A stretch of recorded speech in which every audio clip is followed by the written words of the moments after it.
I'm Sam James, so I'm Director of Respiratory Medicine, and it's a huge honour today to introduce two new professors of respiratory medicine, which must be a real rarity in the UK, and they are both amazing, and I think you're going to really enjoy their lectures. I'm not going to use up too much time, so I'm going to just literally sort of introduce you, but they were both kind enough to send me their CVs. And I must say, I'm glad I'm not one of your siblings, Joe, because anyone with a self-esteem problem should not read your CV. It really is quite extraordinary. So Joe trained at Oxford and Cambridge, did a degree, then came to UCL, but didn't really. I think you were at the LRI, probably. So CRUK, and that was with Nancy Hogg. And then you did a postdoc with Alan Hall. So really quite extraordinary academic pathway.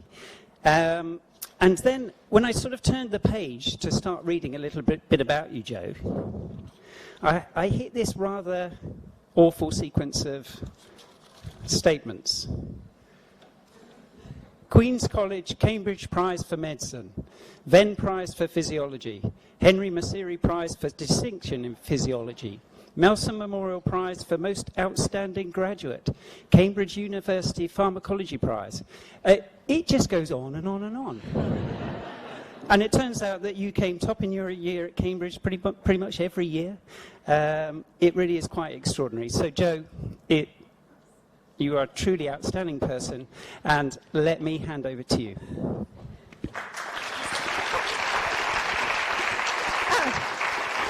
Fabulous.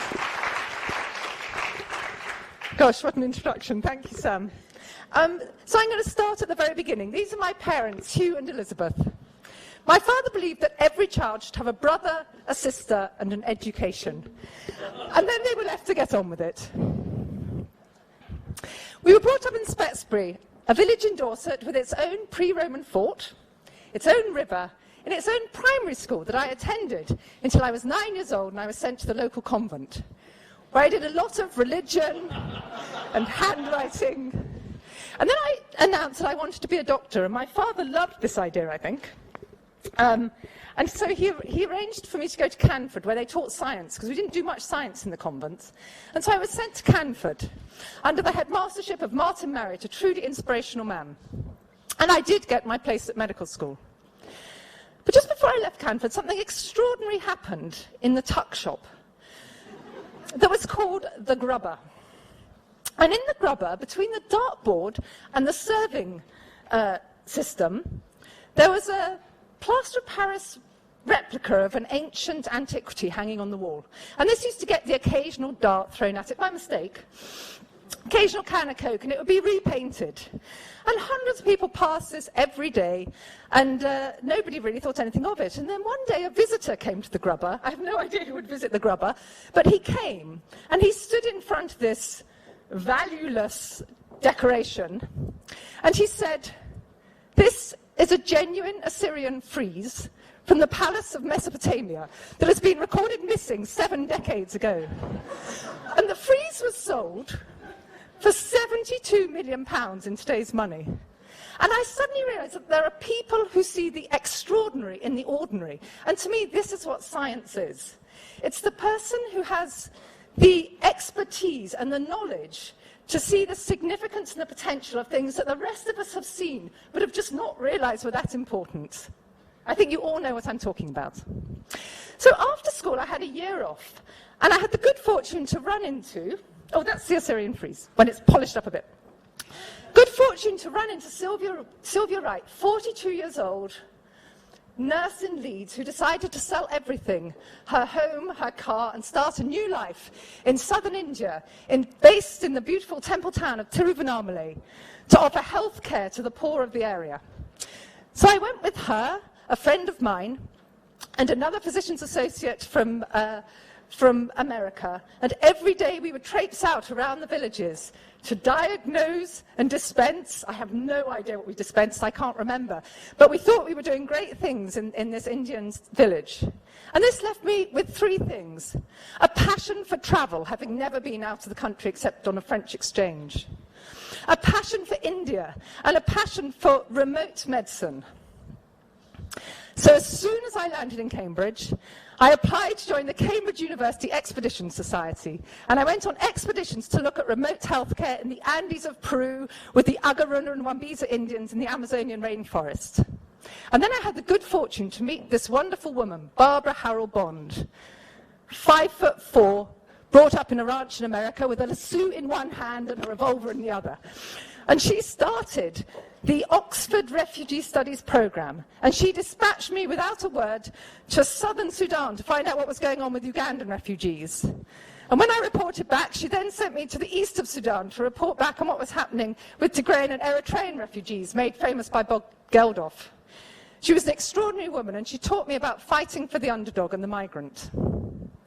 Now, if any of you have been at Cambridge, you do an accelerated medicine course in 2 years, and then in your third year you can do whatever you want. Imagine that, whatever. And I decided I wanted to do something that nobody else had ever done before.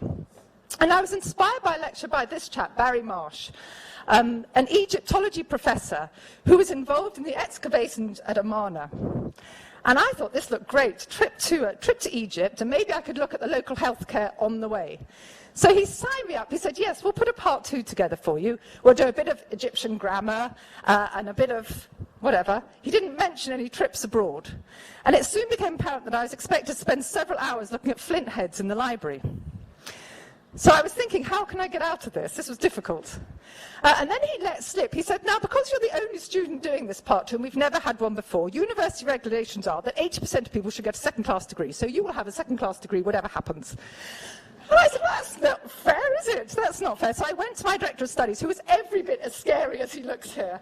And I said, look, I really don't want to do this anymore. Could I change subject? And he said, of course you can't. It's far too late in the day. But there was a very, very lovely pharmacologist, Brian Callingham, who described himself as a physiologist that used drugs. And he said, I'll take Joe on. So here I am in his laboratory. You'll see health and safety hadn't hit Cambridge in those days. I've got no gloves, radioactivity sign on the door, and a coffee cup on the bench. Alan Cuthbert was our charismatic head of pharmacology, never seen without a cigarette in his mouth, but an absolute whiz on the respiratory epithelium and cystic fibrosis. Brian was an expert in monoamine oxidases. These are enzymes that break down our endogenous catecholamines and tyramine in the diet. Drug companies were onto them because if you inhibited these, fantastic treatment for anxiety, depression, and perhaps also Parkinson's disease. But the problem is that if you were on these drugs, you couldn't eat tyramine-containing substances. So no cheese, no red wine. So imagine if you were depressed before, you certainly would be depressed after that. And nobody really knew why, because there were other MAOs in the gut. MAO8 wasn't the only one, and this was considered a cheese paradox. And what we did is we dissected out the guts, and we looked at how the minute bits of the gut and the different levels broke down all the tyramine-containing substances, and we came to the conclusion that it was only the MAOA form that was present in sufficient amounts. So if you inhibited that, it explained the cheese effect. And this really did start a passion for scientific inquiry. I was then lucky enough to go to Oxford for my clinical years, and some of you will recognize Anasa Rahman, who is a colleague of mine, and we do clinics together now on a bi-monthly basis. I was also able to carry on traveling to Sierra Leone and to Jamaica, and came out of it with a medical degree, and the chance now of choosing a house job. And in those days, we did a surgical house job and a medical house job. And I went to do my surgical house job in Stoke-on-Trent to work with a breast surgeon, but also recruited to Stoke-on-Trent was a trauma surgeon called Templeton, who'd worked in Belfast during the Troubles. So he found life in Stoke a little prosaic, to say the least. So he let me do his operating list. And And I just loved this. This is my first patient I did a hip replacement on. And this was extraordinary. The patient couldn't walk. We replaced the hip. And the patient came dancing into clinic 3 months later. I was converted. I was going to be an orthopedic surgeon. And I was going to go to major disasters. And to get me started, I set up with Templeton and with other colleagues a symposium on the medical response to major disasters. And we had a wonderful lineup of people, including Kate Adey, who came and talked about reporting in disasters. So I was all set. I was going to be an orthopedic surgeon, but I still had to get through my medical house job in Oxford. And my medical house job was with this inspiring man, David Weatherall. He was right at the front of the whole revolution in molecular medicine and bringing molecular medicine to the patient. He'd spent his life researching thalassemia, a single gene disorder, and he was passionate about bringing improved care to the developing world. He worked alongside David Worrell and John Ledinger on the firm, and if you recognise their names, it's because they're the authors of the Oxford Textbook of Medicine. This was written in response to some terrible reviews for the preceding textbook, Price's Textbook of Medicine. One of the reviews was from an American, and he said, "I'll be brief." He said, "I note that one of the authors is physician to Her Majesty. All I can say is, God save the Queen." David Weatherall told me two things. He was absolutely adamant that when we had pulled everything apart, I think we've all done this, we were going to have to reassemble it. So no matter how much we knew about the molecular building blocks of life, we were going to have a new sort of physiology to incorporate them into our understanding. I think he was envisaging the systems biology that we all know now. He also taught me that each patient is unique, and this was based very much on his experience of thalassemia. As I said, a single gene disorder, and yet his cohort had patients who were completely debilitated by the disease and others who were pretty much untouched. And the gene could not explain that completely. But the most important thing that happened to me in Oxford is I got to work with the NDM registrar, an extremely prestigious position. He tried everything to avoid working with me, even before he'd met me. But he ended up working with me. And audience, I married him.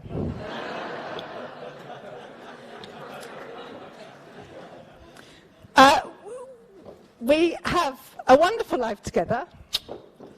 And these are our two children who you may not see very much of tonight because they're both in the middle of public exams. Anna, A-levels, Sam, GCSEs. But before we produced a family, we produced a paper.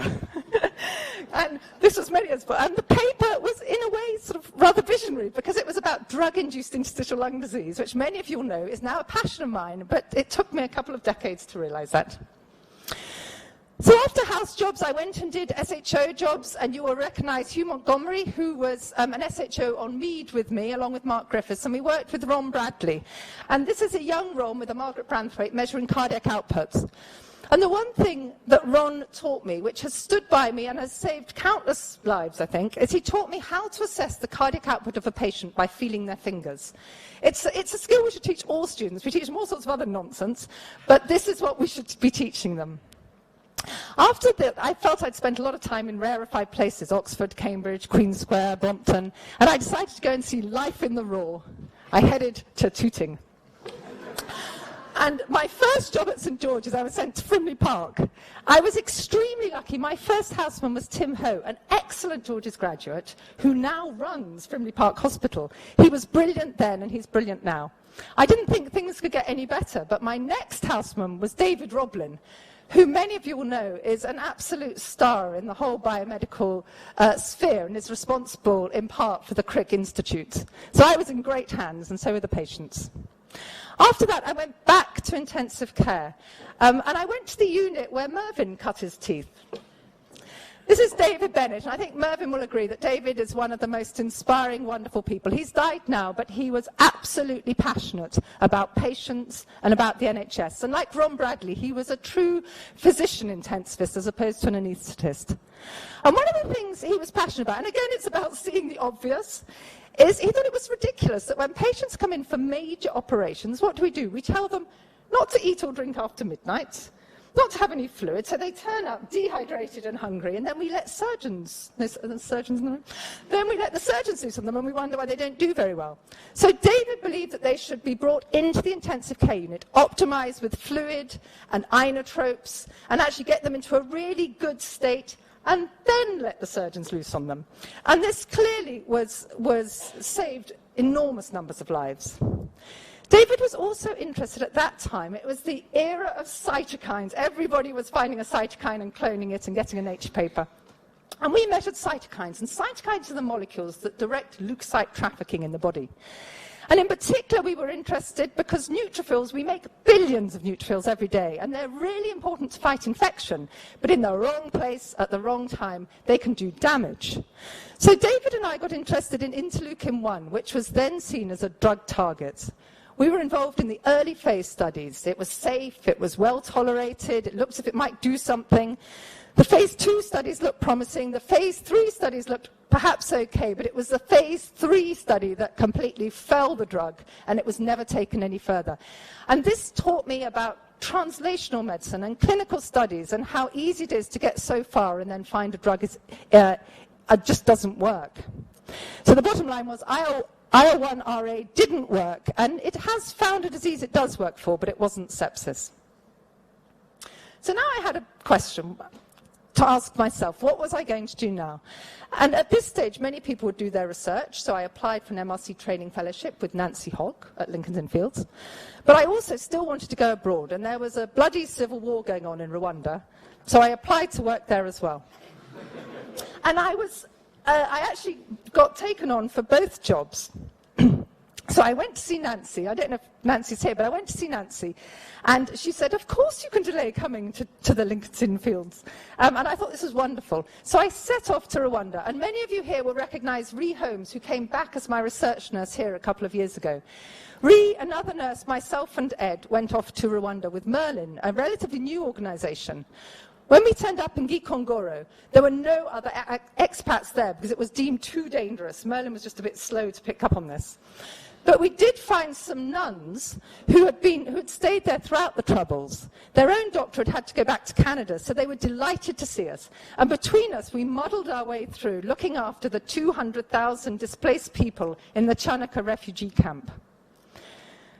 Now, things were okay until about week 5, when the UN forces decided to withdraw. We started to pick up meningitis in the camp. Here's a nurse doing a lumbar puncture, and also cases of cholera. And in those days, hard to believe, we didn't have Google, so you couldn't Google, what do I do in a cholera outbreak in a refugee camp of 200,000 people? Our sat phone wasn't great.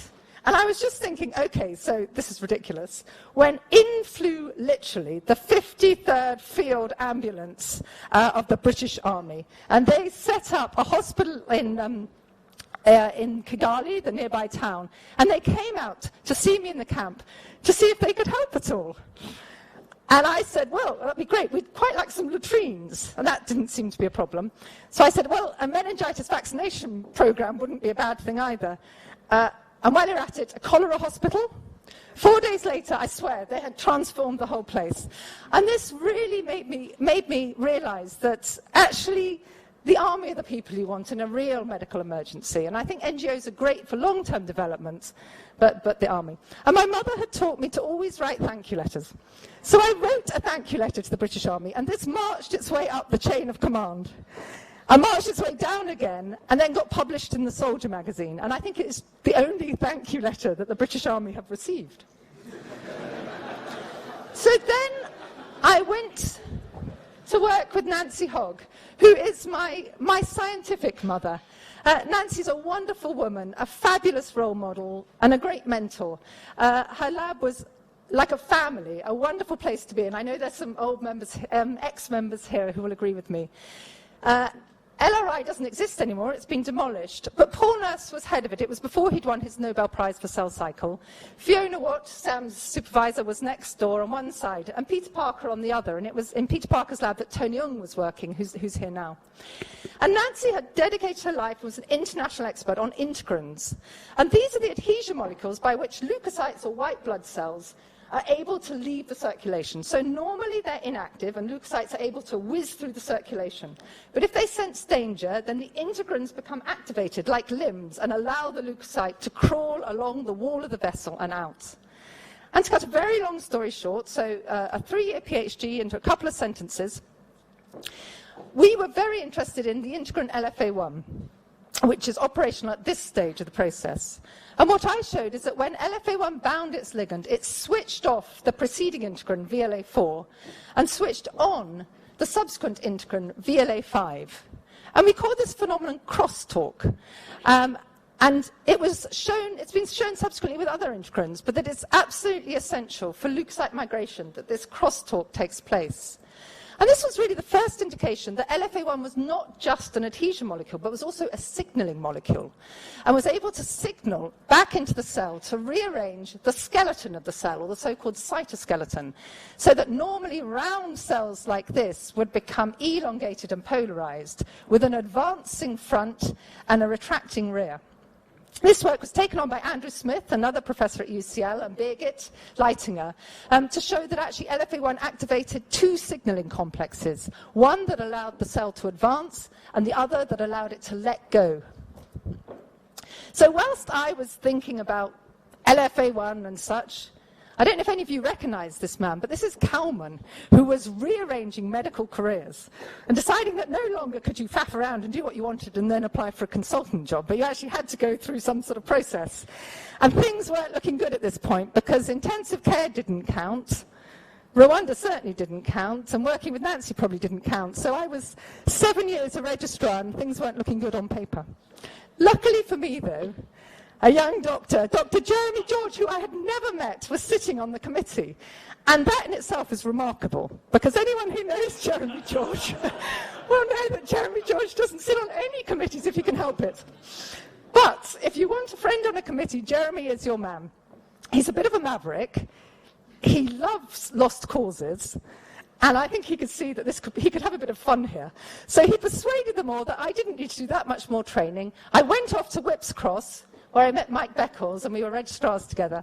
And then I returned to the Middlesex to work with Steve Spiro, Helen Booth, and Jeremy. And I think this is the most fun year of my life, actually. The Middlesex has now been demolished, but you can visit the beautiful chapel on a Wednesday, which is still there. And when I'd finished my training, I then really didn't know what to do next. So I thought, well, I'll do some more research. And I had my interest piqued by the cytoskeleton. And the one man you went to talk to about the cytoskeleton in the UK at the time was Alan Hall, a wonderful, wonderful man, extremely intelligent, and had done beautiful work on the road GTPases. He tragically died 4 years ago, almost to the day, whilst jogging in Central Park at a very young age, you can work out. But he was head of the MRC LMCB. You recognise Jenny was also resident there at the time. And these are some of Alan's lab that I still meet up with. So Giovanni Lalli, who's at the Dementia Research Institute, and Annette Self, who really was Alan's right-hand woman for the entire of his career in the UK. And I told Alan that having worked out a little bit about how leukocytes leave the vascular space and move into the interstitium, I now wanted to know how they moved across the airway into the lumen. And he felt that actually neither of us were qualified to answer this question, which I think was reasonable, but he let me have a go. And I have to say, Jodie, Alison, and Martin Raff were fantastic at inspiring me to carry on having a go at this question. Thank you, ladies. And we had a go, and to cut a long story short, this is the first video ever taken of leukocytes crossing the respiratory epithelium. You'll see they line up, 1, 2, 3. I mean, I'm not really expecting you to make anything of this. And then they pop through. And the whole process takes several hours. So this is a speed, there's one went. It's a speeded up video. And we went on to look in more detail at this. And by using various inhibitors and stopping the cells at various points, we worked out that just as migration across the endothelium was a multi-step process, so was migration across the epithelium. So at least 5 different steps are involved in the leukocytes before they arrived in the luminal surface and could fight infection and be removed. Alan was very confident that if we were able to display it in vitro, it would be important in vivo. But I do remember David Weatherall saying to me, "Don't be disappointed, Joe, if you make a discovery and it's 200 years before it's shown to be any use." So I'm still waiting. Alan moved to be head of cell biology at Memorial Sloan Kettering, and I moved to the new hospital. And at that stage then, I had another dilemma now, needed to find another job. And lots of, clinical academics find themselves in this position. What sort of job do you want now? And I went to talk to Peter Barnes, who is a fantastic clinician scientist who I'd never worked with, but as a respiratory physician, I felt he would give me good advice. And he did give me very good advice. He said, think about what you want to do, and then make a job that allows you to do that. So I knew that I wanted to do a chronic disease, a chronic respiratory disease, and I wanted to do translational research. I wanted my research to be meaningful to patients. And then I looked at UCL to see what our unique selling points were. And of course, first unique selling point was Jeff Laurent, who, again, tragically has died. But Jeff had been recruited by Steve from the Brompton to set up the Centre for Respiratory Research. He was passionate about science, and he was really the leading father of the whole fibrosis or scarring field, who has trained generations of clinician scientists and scientists, of which most famous and most beloved by us is Rachel Chambers, who's now head of the centre when Jeff left and went to Australia. And fibrosis is incredibly important. 41% of us are predicted to die of a fibrotic disease, be it of whatever organ. Fibrosis of the lung manifests usually as interstitial lung disease, where you get scarring of the area across which gas exchange takes place. There are at least 200 different causes, and we're actually really bad at treating interstitial lung disease. The next unique selling point, Helen Booth, who had run a sarcoidosis and interstitial lung disease clinic at UCH for many years with Donald Mitchell, who I couldn't find a picture of on the internet. And it was clear that there was a sort of feeling that you couldn't really branch out into other interstitial lung diseases because there wouldn't be enough patients. But actually, I had a feeling that these diseases were going to get more common and that we could expand the ILD service. UCL partners are UCL-associated hospitals that cover 10% of the UK population. So I felt sure that we could grow the service. Other unique selling point, I have to show this picture because this is just showing that even the top academics are not averse to doing their clinical work. This is the day of the junior doctor strike. David Lomas pulled the short straw, but I have to say, I was sent to check everything was all right. David Lomas was clearly absolutely in his element. Everything was sorted. The only thing I could do usefully was to offer to go and buy some coffees. And then Toby came along to have coffee with us. So demonstrating that even the most senior of academics is still able to cope on the ward. Other unique selling points are the extraordinary bronchoscopy service, which was set up really by Jeremy George, extended by Sam Janes, Neil Navani and Ricky Thakra. And what these men can't do with the bronchoscope is not worth doing. One of the problems we have with interstitial lung disease is biopsies. And I always say you wouldn't treat a breast cancer without a biopsy, but we do it with interstitial lung disease because it's so dangerous to biopsy these patients and they die. But what if we had a less invasive way? So I knew that if anyone can do it, this team could. And we also had an extraordinary molecular imaging service with the Institute of Nuclear Medicine. And I again felt that if we were able to develop novel biomarkers and wouldn't need biopsies, then this was the place to do it. So all in all, I felt UCL was absolutely right for someone, not necessarily me, but deliver precision diagnosis and treatment for interstitial lung disease.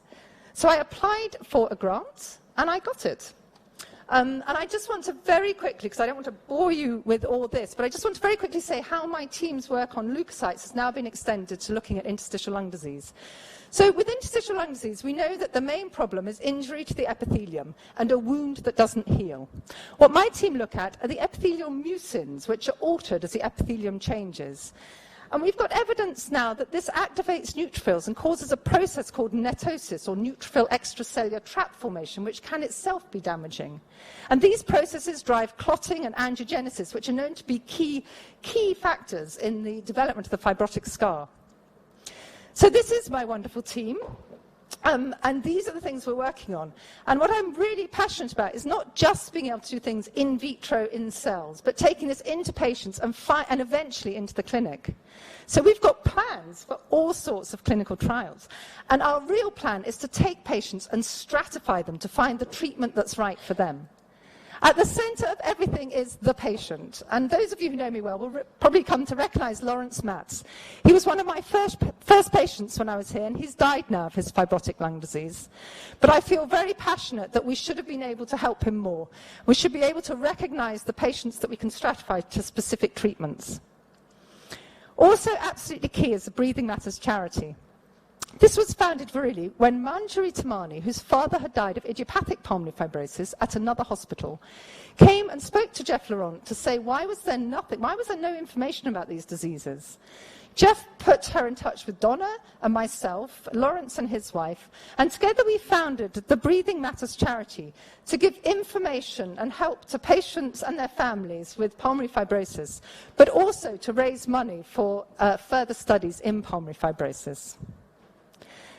I think the future's looking in really good hands at the moment, and I think everything, a family business, a champagne house, everything that's good in life takes about 3 generations to establish. And I consider myself, Helen, Rachel, to be the sort of first generation. And I can see the second generation coming up. We've got loads of fantastic clinician scientists. I mean, the future's really... And we want you all to stay at UCL. We'll just get bigger and bigger.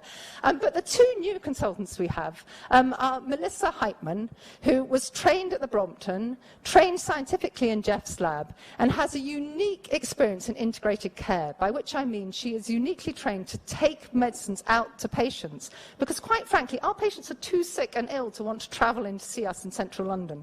We need to think about going out to them. And it reminds me a bit of the very beginning, the resource-poor settings and going out to remote areas.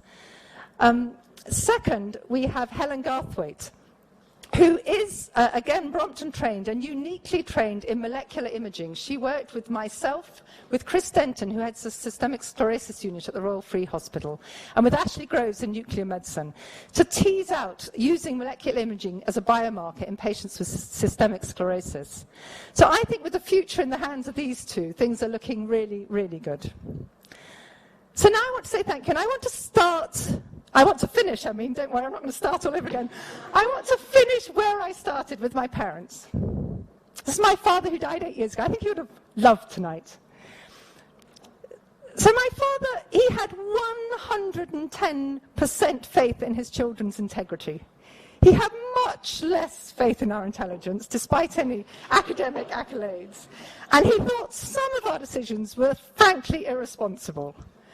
And he laid this firmly on the maternal side of our genetic makeup. And to be honest, if you had seen my mother's Facebook page a year ago when she went on her first skiing holiday, you might have been inclined to agree with him.